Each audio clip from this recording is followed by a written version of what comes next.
Good morning or good afternoon, wherever you are in the world. Happy Wednesday. So, we're doing our Thursday talk on Wednesday today. We had to make some rearrangements this week. So, you get us 2 days in a row, which I'm sure is just fine.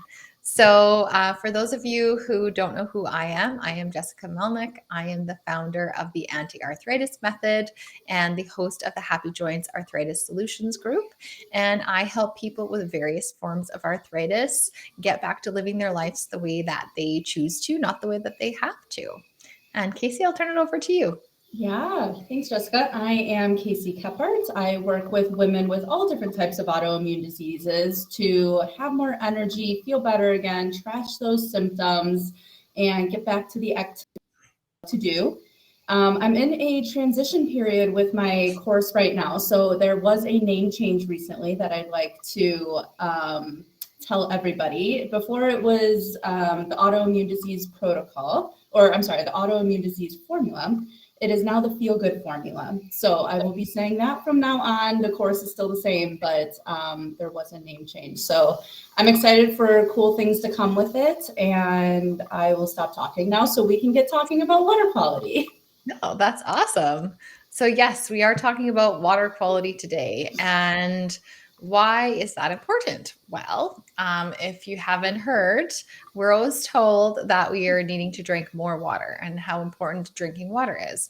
And yes, it is very important to get enough water, but the water quality is also really, really important too, because there is huge differences in water quality depending on where we live in the world, how it's treated, where the water source comes from. And there's all sorts of various chemicals and other things like bacteria and parasites that can be found in our water supplies as well. So we just want to make you aware of some of these things and let you know what you can do to improve the quality of the water that you are drinking on a regular basis. Mm-hmm. So even though water is treated, it can't get rid of all potential chemicals that are in it, and things like medication residues, like I said, parasites, and the amount of chlorine and stuff and the disinfectants that are used to treat water. There's a lot of byproducts and residues of that is left behind in our water as well. And those aren't good for us either. So, we're going to look at a few of the things that can be found in our drinking water, our tap water, even after treatment, and kind of explaining why we don't want to ingest those things. And then we'll get into some water filtration systems and how those help. So the first one we're going to talk about is fluoride. And I'm going to hand that over to you, Casey, because I know that you have a lot of information to share regarding fluoride and that in our water supply. Yeah, definitely. So I know we've all heard about fluoride. It's what the dentists use to clean your teeth. It's what's in our toothpaste, but it's also what's in our water, which you may be thinking, wow, that's a really good thing. It will prevent me from cavities. Yes and no. So fluoride is a heavy metal, just like lead, aluminum, arsenic, things like that. And it's in our water. We are drinking it, and it is intentionally in our water, put there by, I don't know, let's just say the government. I would assume the government is legalizing this. So it causes heavy metals in your body, and an overconsumption of them causes things like Parkinson's disease, Alzheimer's disease, fibromyalgia. So it definitely correlates with autoimmune diseases, and that's why, you know, I know Jessica and I have talked about it before. We use non-fluoride toothpaste. We opt out of getting the fluoride treatments for the dentist, which is very doable, and they do not give you a hard time about it. So you are more than welcome to opt out of that, and it saves you money. Because we have a lot in our water, and if we're drinking a lot of water like we should be, we're already getting these levels of fluoride that we need. And I did a study of that about this, just my self study, and I stopped using fluoride toothpaste for 6 months between my dentist visits, going from lots of cavities, and I had zero cavities that next 6 months. So and I haven't used fluoride since, and I haven't had a cavity since. So I would say that for me, it had no impact on my cavities and my teeth. So going forward with this fluoride thing, I've been reading a lot of books, and these books mention fluorides. And just to get the point across, I wanted to read you something about kind of the history on it and how it got to be in our water. So here we go. In 1928, Dr. Royal Lee wrote a paper in which he showed that tooth decay was the greatest by far in children who had such poor nutrition that their resistance was lowered, not only to tooth decay, but also to all other diseases of childhood. But in 1951, the U.S. Public Health Service urged that fluoride be added to America's drinking water in order to prevent cavities. This set us off on a faulty track, looking away from the malnutrition as the real cause of cavities. The book called Fluoridation traces that historical roots of the Public Health Service decision to a problem that the Aluminum Company of America and other manufacturers of aluminum cooking utensils began in the early 1930s. It seems that a byproduct of the smelting process, sodium fluoride, was nearly impossible to get rid of. It couldn't be dumped in the ground because it couldn't be dumped in the ground because it caused serious contamination of grasses used for animal feed. It couldn't be dumped in the ground, but it could be dumped in our water. When it was dumped in water, I can't say this word, hatcheries were ruined, and they sued aluminum manufacturers and won. An epidemic of lawsuits from cattlemen and farmers ensued. What to do? Pour money into research programs with the whole intent of creating a flood of favorable scientific reports to convince communities in the courts that small amounts of fluoride are not harmful to man.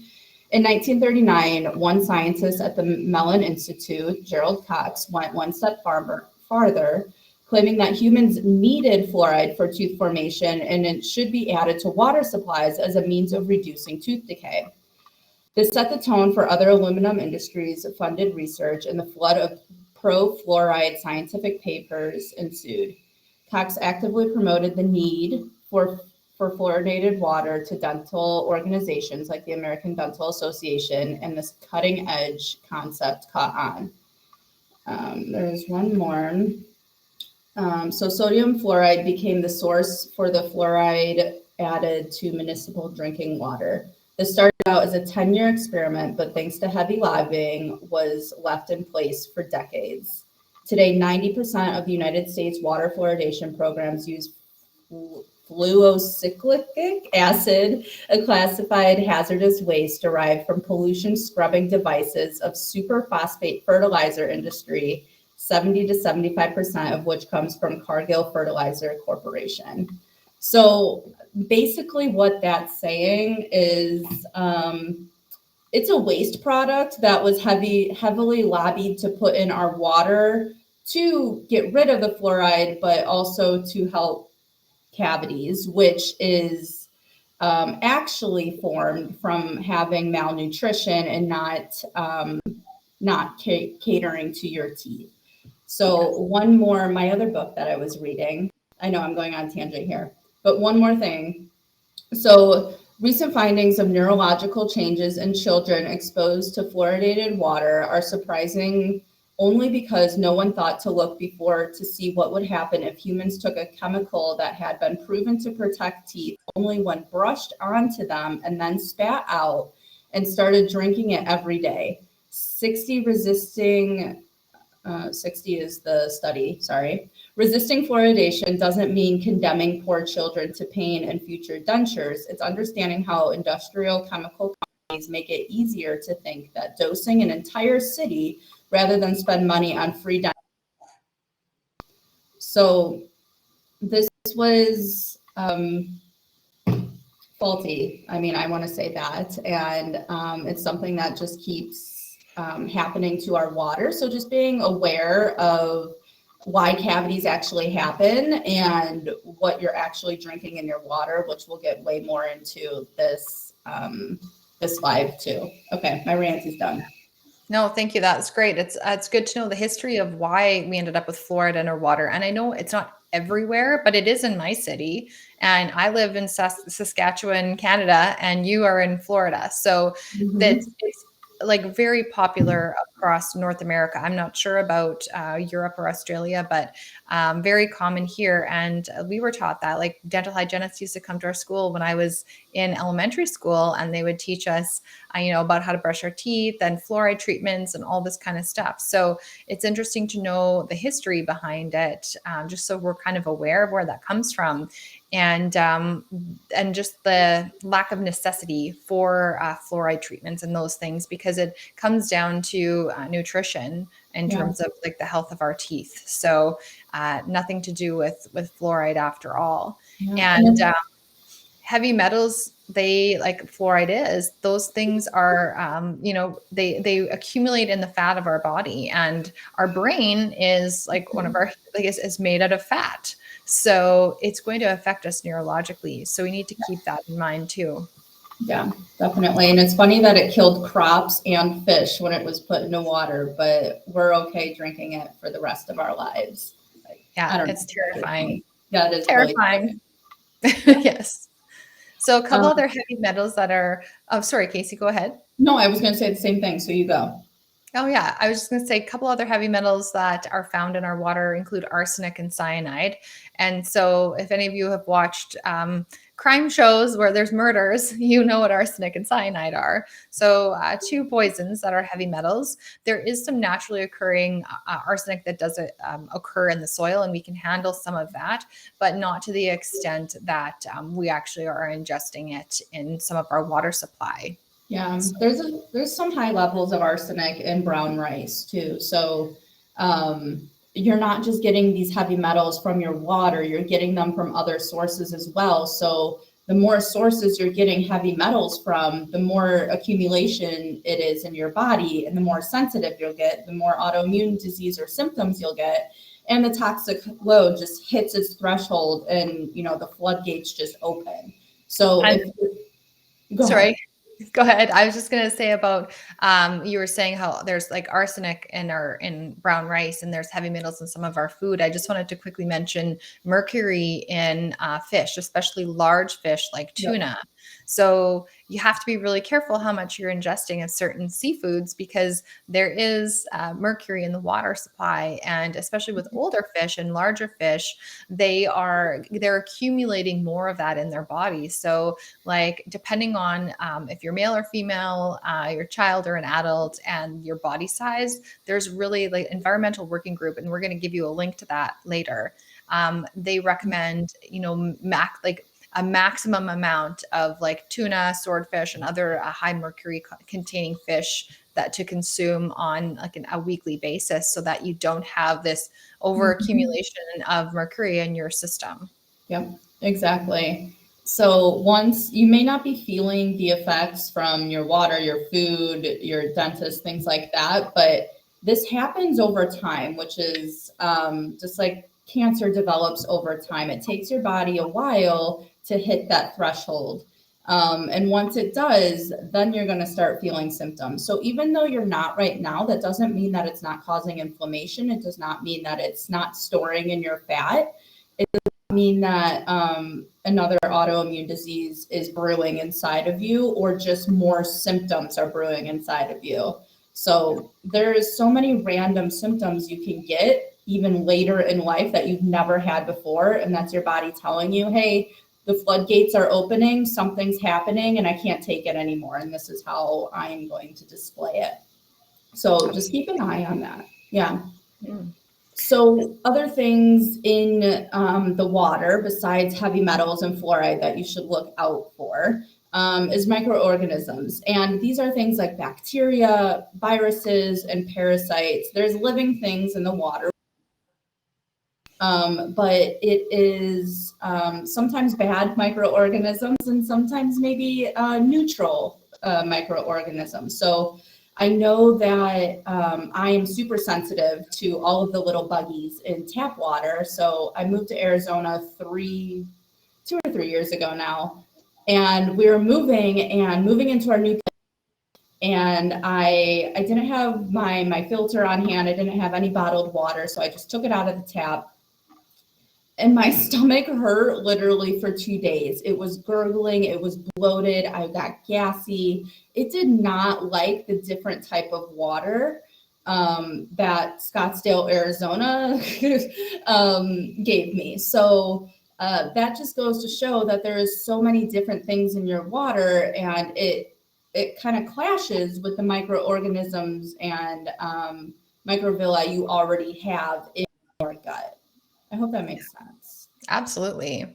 Another one is disinfectants. So, disinfectants used to treat the water, like chlorine and the byproducts left behind, the cleaners that we use. So, just the stuff we use to clean our homes and do laundry, a lot of that stuff, of course, that goes back into our water supply and even it gets treated, but you still can't get it all out. Mm-hmm. So, there's that in there too. Right. Um, so things also such as like I can never say this word, abscessus. Asbestos. Thank you. Yeah, we all have heard how terrible asbestos is and how it can, Mhm. like, give you, irreparable lung disease and death. Yeah. That can be in our water. Just put Not it to out make there, light of it. Jessica. Pardon? So just put it out there. Yeah. It is a very, very dangerous thing. Yes. And nitrates, nitrites, these are curing processes that we use on meats and bacon and things like that, but they're carcinogens, which are very toxic to our bodies, whether it's on the bacon or in our water. It is a carcinogen. Yeah. And other organic chemicals like solvents, pesticides, plastics, resins, medications, all these things that, we use that are, from manufacturing or just household use in your garage, use in your yard.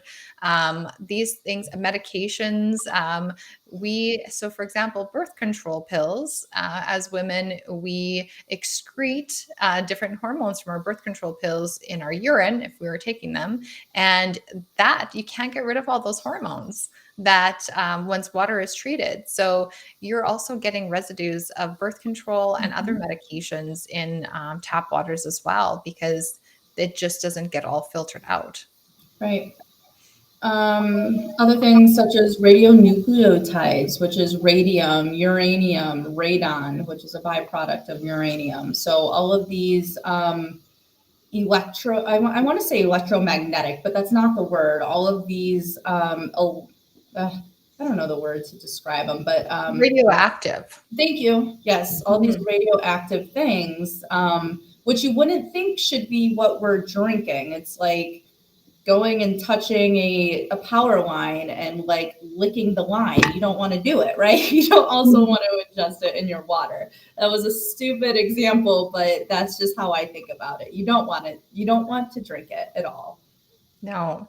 And so the reason we're talking about this, and we're going to relate it back to arthritis and other autoimmune diseases, is that these things that we're ingesting, they contribute to the toxic load and overall stress on our body. So it's just more for our immune system to deal with, and it adds more inflammation and it creates more leaky gut. And we all know Mhm. that having a leaky gut means that we're going to have more autoimmune disease symptoms. So that's always super popular. You always hear in the media and everywhere you look on TV, Facebook, the internet about detoxes. There's always a detox fad. And, it's a fad for a reason, and of course there's safe ways and unsafe ways to do this Mhm. and different organs that you're detoxing per se. But it's because we do accumulate toxins in our body. And yes, our liver works really hard to get rid of these Mhm. toxins, but it can get overloaded because we have to look at the load we're getting from all the different areas in our lives. So it's not just, pesticides or other toxins and, chemicals that can be found in, less than healthy foods that we might be eating, but we're ingesting it because, like, through our water, we're ingesting it through, toxic personal care products, cosmetics, cleaning products. Pollution in the air. Yes. So, yes, our liver is supposed to be able to do the detox for us, but sometimes it just can't handle it all. And so we want to reduce that stress on our detoxification organs as well. And, less toxins we have in our body, the less health issues we're going to have. Exactly. And one more thing about the toxin load that we're getting is it doesn't necessarily need to come from what you're breathing or ingesting in your body. What's already inside of you can cause toxins. So bad microorganisms, so bad bacteria can produce toxins in your body. Stress, which bad bacteria in your body can produce toxins. There's a lot of things having to do with our stress and our emotional state, mental health state, that can organisms in our body to produce toxins. So just be aware of that too. It doesn't necessarily need to come from an external source. Yeah, absolutely. And so, what do we do about this? So, I know this sounds really grim. And I remember when I was learning about water quality myself a few years ago, oh my gosh, I was terrified. But you can use water filters. And of course, there's all sorts of water filters out there, varying degrees of qualities and how many toxins that they actually are able to remove. Like at least try one, do some research, research what it actually removes, and try one that is affordable to you. Like for example, I have just a countertop, or you can put it in your fridge too. It's just a pitcher filter, and it's a brand called Scentivia that I can find in Canada. And it is a carbon filter, but it also has minerals in it, so it remineralizes your water as well. Because, for example, with distilled water, it is boiled until there is no bacteria and anything in it, but then it also removes all the minerals as well. So the one that I use just has the added bonus of remineralizing my water as well. And it's just the carbon filter. It takes out the fluoride, it takes out the chlorine and other toxins and heavy metals too. So I really like that one. A built-in reverse osmosis filter for your home is also really popular. Those ones are fantastic as well. But like I said, like just whatever is affordable to you, it's better than drinking just straight tap water. Yeah, exactly. So first step that I would encourage you do, we'll put it in the comments after. There's a link where you can go to, at least if you're in the US, and put in your zip code, and it will tell you everything that's in your water. And this is not a governmental website. It is a nonprofit. They are here just to educate people. So I trust them a lot. So look at that website, see how much heavy metals you're getting, see how many cyanide IUs you're getting, medications and things like that. And then we're going to provide another link for you just as a starting source to how to choose a water filter, what you want to look for, and then you can go on with your studies and research from there, finding the best price, finding the best filter that you or your family wants. So hopefully this has helped take some action steps your way, and really think about what you're ingesting in your body. We're not saying here that we want you to stop drinking water. Like if you are taking anything home from this, it is not that. So we still want you to drink half your body weight in water, or 2 liters. Jessica and I had a liter talk yesterday because I don't speak in liters. But Yes, in Canada and everywhere who uses the metric system, you want to have a minimum of 2 liters of water a day. And I say half your body weight in fluid ounces. So whatever speaks to you, drink your water. Just find a healthier source of water if you haven't done so already. Yeah, absolutely. And like I said, reduces your toxic load. Less toxins equals less symptoms, less pain. So again, if you have any questions about this, send us a message. We're happy to reach out to you, and we'll include those links below this post in our group so that you are able to check that out and do some research on your own. Yep. All right. We will be back next Tuesday. Yes. Thanks, guys. Have a good rest of your week. Bye, all.